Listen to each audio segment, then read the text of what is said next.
Hey friends, it's Miss Spriggs again. I have for you a special book today. This was one of my favorite books when I was growing up. I used to make my mom read it to me all the time. Are you ready? It's called Whoosh Went the Wish. It's written by Toby Speed and illustrated by Barry Root. What does that mean? Illustrated. Well, we know the author writes the words, right? That was Toby, but illustrated, what does that word mean again? Oh, an illustrator is the one who draws the pictures. That's great. All right. So let's go on. Whoosh went the wish.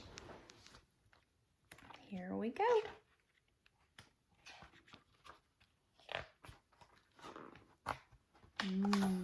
Look at how pretty that is out there. Henry's house had 4 windows. Do you see the house? It's right there. See that little tiny house? It has 4 windows from which he could see the whole world. He saw the forest to the east. He saw the ocean to the west. He saw the meadow to the south. And he saw the mountains to the north. But Henry had lived alone for many years, for more years than a pomegranate has seeds, and he was lonely. You ever open up a pomegranate? Pomegranate has a bunch of seeds on the inside, like a bunch. You should get a pomegranate and open it and see. So he's a lonely old man, isn't he? Every morning, Henry looked out his east window and said, "I wish I had a cat. A cat would be such pleasant company." But no cat came.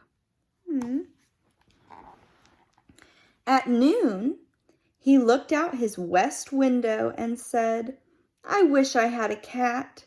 A cat on a summer day would be just the thing to keep the bugs away." But no cat came. In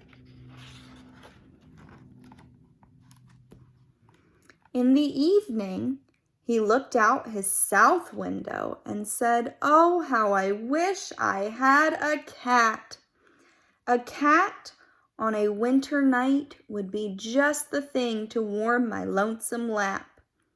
But no cat came. By nightfall, Henry was too tired to wish. He looked out his north window toward the big mountain. See that mountain in his window? And he fell asleep. Poor Henry, he's so lonely, he just wants a cat. In the city lived a fairy who was fed up with the wishing business, and with good reason. All day she waved her wand, granting wishes to passerbys. But people wished for the silliest things. Some of them wished the light would change. Others wished for taxis. "I'm in a rut," thought the fairy, so when the mountain became available, she moved. You see the fairy there in the busy city? People wishing the traffic light would change colors or wishing they could get a taxi. But she is fed up with that, isn't she? Let's see what it's like when she moves to the mountain. But her old city customers were faithful and followed her to the mountain. All she got were long-distance wishes from people who were too busy to shop. They sent their chauffeurs over in limousines to deliver their wishes, or they dropped tiny envelopes from helicopters. Oh my goodness. Look, they were too busy to go see her, so they would send chauffeurs, that's like a driver, or they would send letters from a helicopter. Oh my goodness. It was a thankless job, except for Henry. Henry was sincere. Even though the fairy was too far away to hear his wish, she could see how shiny it was. Oh, do you see it? There's his little tiny house, and there's his wish.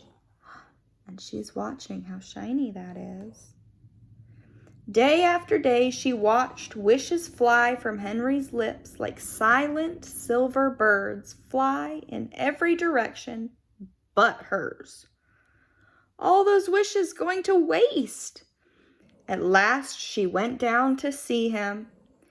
Face the mountain when you wish, she announced. You'll get it in a trice. Henry laughed softly. I never heard a fairy ask for wishes, he said. But when she had gone, he faced the mountain and said, Far and away above all else, I wish for a cat. Let's see if he's going to get his wish. Whoosh went the wish.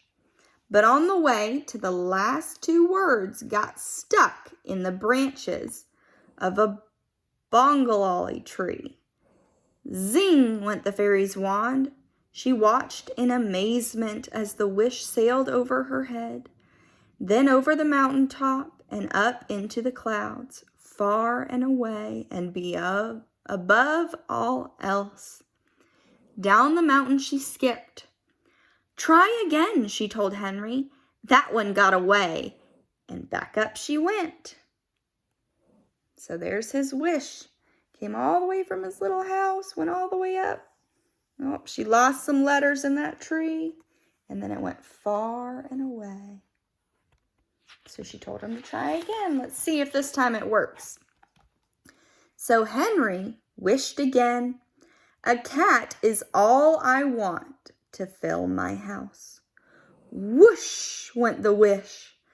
But on the way, a gust of wind caught the first four words and blew them into a bramble bush, where they stuck.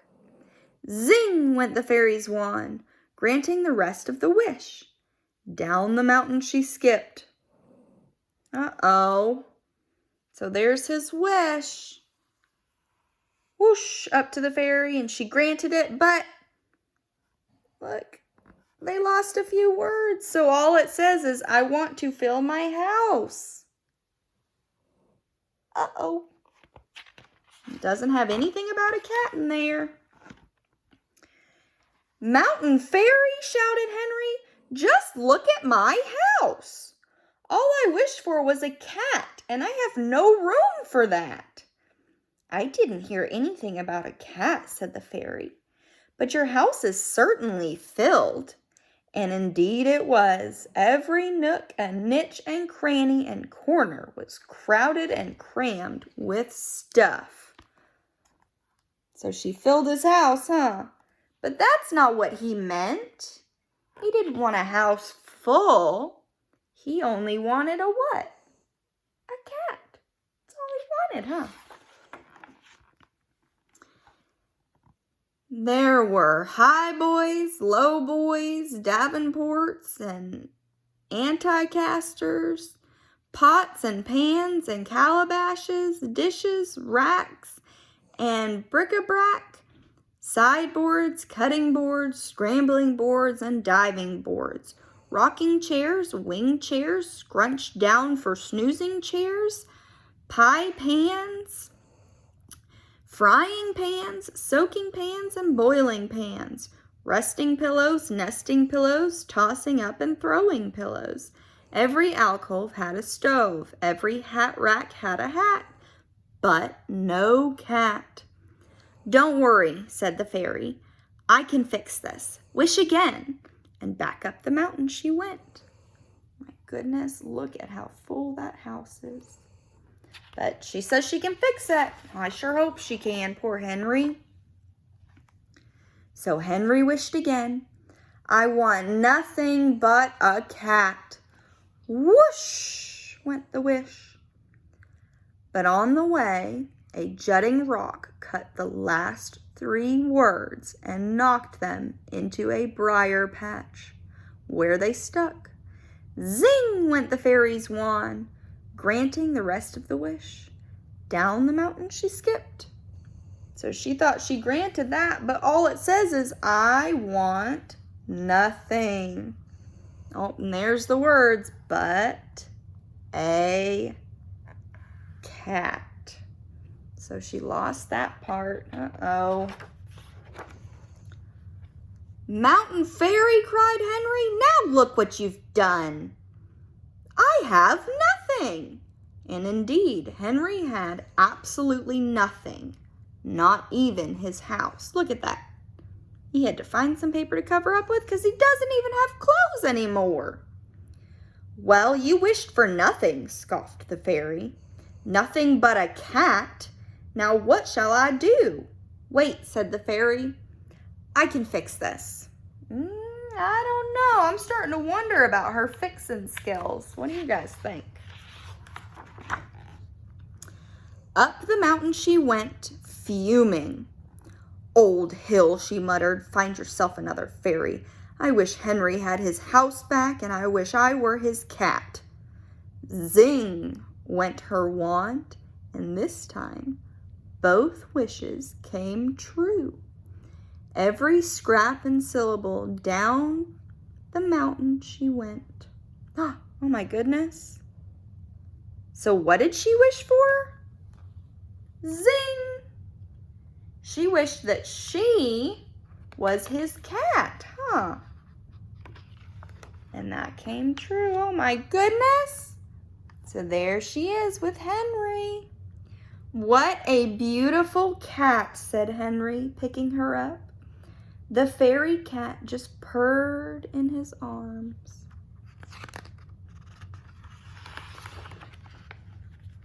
The next day, Henry was a happy man.